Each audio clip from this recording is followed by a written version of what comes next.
Hey guys, a very good morning to all of you जो are watching Success Psycho. आज है 15th of November. आज का जो भी इंपॉर्टेंट वो क्या है सारा का सारा द हिंदू के एडिटोरियल सेक्शन से कवर किया गया है।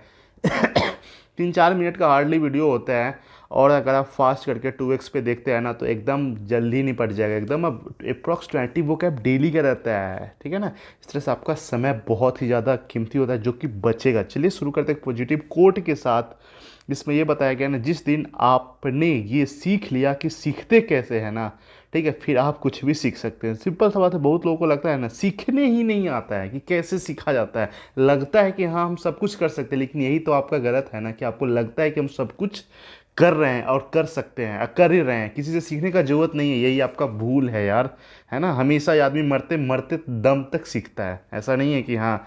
तो ये चीज़ आपको सीखना है कि सीखते कैसे हैं। चलिए शुरू करते हैं। सबसे पहला जो वर्ड है ना, प्रीडोमिनेंटली, एक्चुअली जो कि एक एडवर्ब है जिसका मतलब होता है मुख्यतः, मतलब या फिर मोस्टली या फिर मेनली, जो अधिकांशतः मुख्यतः जो रहता है ना उसी को प्रीडोमिनेंटली कहा जाता है।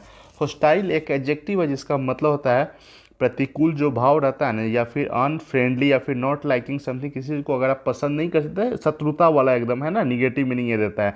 हेज फंड जो कि है एक नाउन जिसका मतलब होता है a type of investment that can make a lot of profit but involve a large risk. Simple सा बात, एक इस तरह का इन्वेस्टमेंट होता है जिसमें बहुत ज़्यादा प्रॉफिट होता है लेकिन उसके साथ रिस्क भी उतना ही होता है, इसलिए उसको हेज फंड कहा जाता है। डेफिसिट एक नाउन है जिसका मतलब होता है घाटा, कमी, अभाव हो जाता है ना। मतलब सिंपल सा होता है, जैसे कि अब मान लीजिए बिजनेस वगैरह होता है, सब में जब लॉस लग जाता है ना, total amount by which money spend more than the receive, एकदम, है ना। जितना खर्चा किया वही ज़्यादा है एकदम जितना आता है, उसी को डेफिसिट कहा जाता है। रिसेशन जो कि है एक नाउन जिसका मतलब होता है period when business and industry of a country is not successful. मतलब एक ऐसा सिचुएशन आ जाता है ना कि जिसका जो भी बिजनेस है, इंडस्ट्री है, सब अच्छा से परफॉर्म नहीं कर रहा होता है, उसी को रिसेशन कहा जाता है। मंदी जिसको बोलते हैं ना वही होता है। ग्रैपलिंग विथ जो कि एक फ्रेजल वर्ब है जिसका मतलब होता है टू ट्राई टू डील और अंडरस्टैंड अ डिफिकल्ट प्रॉब्लम और अ सब्जेक्ट। सिंपल सा बात है। मतलब ग्रैपल विथ का मतलब होता है कि कोई भी परेशानी का उसको समझना, है ना, उसको डील करने का कोशिश करना, उसी को ग्रैपल विथ कहा जाता है। एवेन्यू जो कि है एक नाउन जिसका मतलब होता है द वे ऑफ डूइंग और गेटिंग समथिंग, कुछ करने या पाने का जो तरीका होता है ना, एवेन्यू उसको कहा जाता है। नोटवर्दी जो कि एक एडजेक्टिव जिसका मतलब होता है रोचक या जो महत्वपूर्ण रहता है ना, उसी को नोटवर्दी कहा जाता है। मतलब इंटरेस्टिंग और important, that is worth noticing, एकदम, है ना। इन्फ्लेशन एक नाउन है जिसका मतलब मुद्रास्फीति का जो दर होता है ना, उसी को इन्फ्लेशन कहा जाता है। मतलब general rise in the price, है ना, उसी को इन्फ्लेशन कहा जाता है। और प्राइस में मतलब बढ़ जाता है एकदम, है ना, प्राइस बढ़ जाता है वहाँ पे।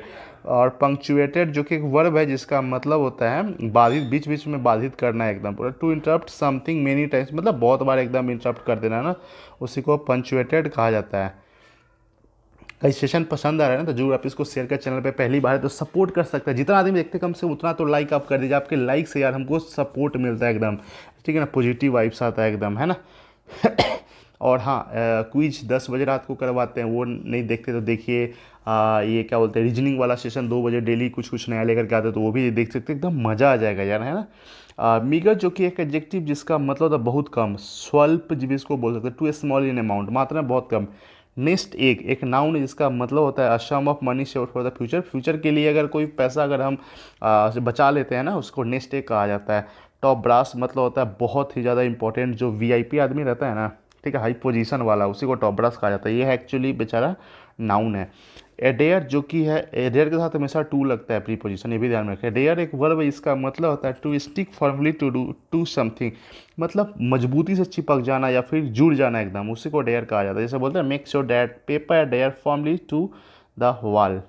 और इल्ड जो कि है एक वर्ब, यहाँ पे दो तरह से इसका मीनिंग निकाला जाता है, और दोनों तरह से क्या क्या हो सकता है वो मैं बता रहा हूँ। जैसे एक तो होता है टू प्रोड्यूस और provide crop profits as the result, मतलब एकदम लाभ या परिणाम देना, ये फसल के केस में। दूसरा होता है to stop refusing to do something और ओबे समथिंग, मतलब किसी के सामने झुक जाना या फिर किसी का बात मान लेना, आप ये भी इसको यील्ड को बोलते हैं।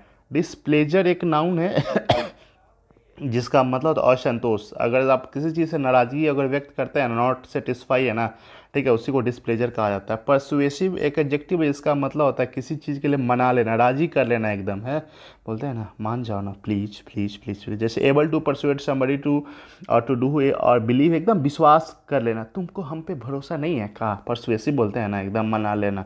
डॉक्ट्राइन एक नाउन, इसका मतलब होता है सिद्धांत, एकदम set of believe that is taught by A church या फिर किसी पॉलिटिकल पार्टी या फिर किसी अन्यथा के द्वारा कहा जाता है, डॉक्ट्राइन कहा जाता है। ब्रस्ट असाइड फ्रेजल वर्ब, इसका मतलब होता है to refuse to accept that something is important, मतलब टू रिफ्यूज टू एक्सेप्ट, तो किसी चीज़ को एक्सेप्ट करना ना, से मना कर देना कि हाँ किसी कोई चीज़ सही है या फिर उसका महत्व है ना, उसी को ब्रस्ट असाइड कहा जाता है। तो भाई ये आज का सेशन कैसा लगा आप लोग कमेंट में लिखिए जरूर बताएं। जो पहली बार देख रहे हैं उनसे रिक्वेस्ट है प्लीज़ चैनल को जरूर सब्सक्राइब कर लें। Keep watching Success Eye, bye bye, take care, have a nice day.